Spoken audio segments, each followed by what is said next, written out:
Hi, Judge Andrew Napolitano here, and you are on Freedom Watch with my good friend and colleague from the mountains of West Virginia, to Fox News' digital politics editor, the inimitable Chris Stirewalt.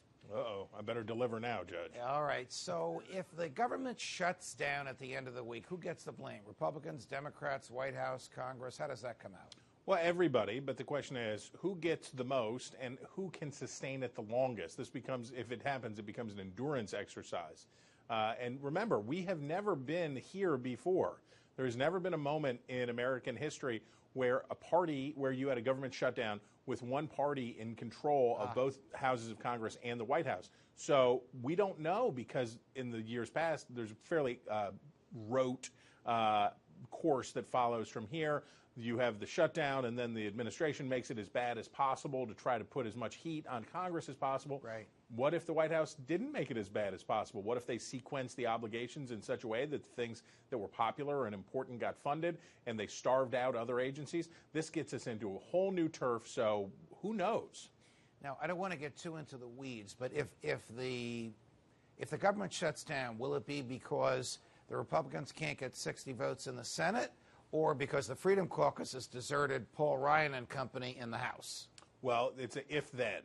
So if the House Republicans cannot pass what we would call a clean spending measure, basically a continuation of spending at current levels while negotiations continue on a larger deal, if they can't do that in the House, it's all on the Republicans, because then they've never even put those Senate Democrats to the test. Got it. If they pass in the House, then the ball goes over to the Senate side, and then the pressure starts to occur for moderate Senate Democrats who don't want to seem like they're responsible for this, especially over illegal immigration.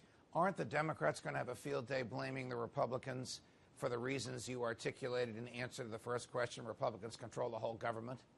They will, and I think here's the shorter answer. Chaos redounds to the benefit of Democrats. The worse things seem in Washington, the more inept or incompetent or outrageous, all of those things redound to Democrats' benefit, in the sense that their platform for 2018 is it's out of control, this is on fire, things are not normal. If that's the vibe that's reinforced in a shutdown, then you will see those persuadable voters move to the Democratic side to look to put a check on Trump and the Republicans. All right, so wear your philosophical hat now. Okay. For those of us who believe that government is best which governs least, is a shutdown really that bad a thing, Chris? Yes, and here's why. Killing me. Here's why, because they always pay everything in the end. They shut it down for a period of time. So no money is saved. Actually, it's worse than that. Extra money is expended because they're paying back pay to workers for work they did not do, number one. But number two, the atrophy that comes into programs while they are temporarily suspended, it's like restarting a car. It takes more energy to restart the car than it does to keep it running. Wow. So nobody will really gain from this other than whoever can score the most points by blaming the other side. And the taxpayers will suffer egregiously. But we'll get to talk about it, so we also benefit. So all right. What are the chances of a one-year budget with major spending cuts being enacted in the next 2 days? None. Nil. None? Nil. Okay. Zero. Is the president in favor of the spending cuts that he preached about when he was candidate Trump?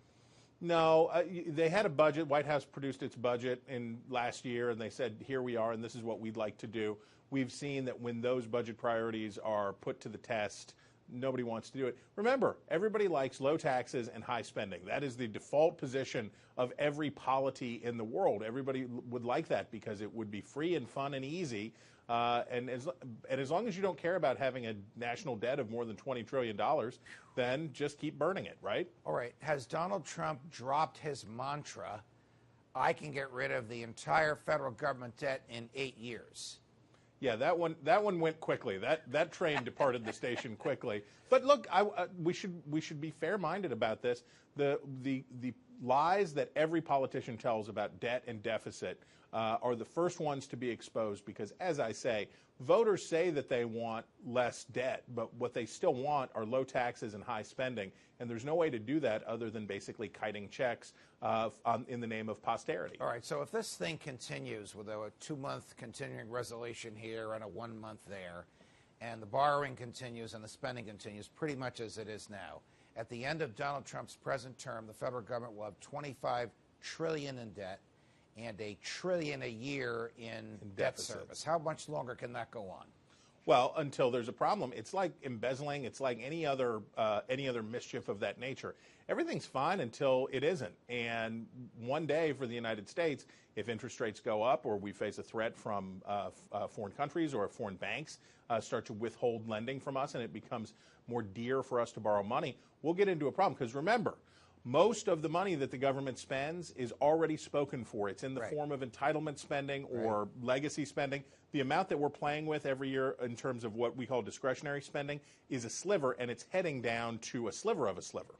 If the government shuts down and money is due to bondholders, do they get paid or is that deferred? No, they get paid first. They eat first. I know they eat first, but do they eat during the shutdown? So we should always think of it as not a government shutdown. It's a partial government shutdown.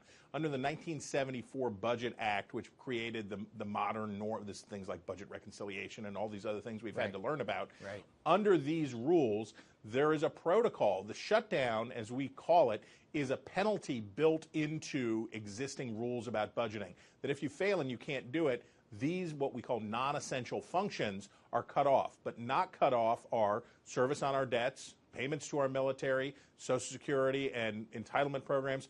Those things will continue to be. Air Force One will continue to have plenty of Perrier in the cooler. But in terms of what happens for the ordinary government offices, ranging from national parks to the USAID, remember, there's 2 million civilian employees of the federal government.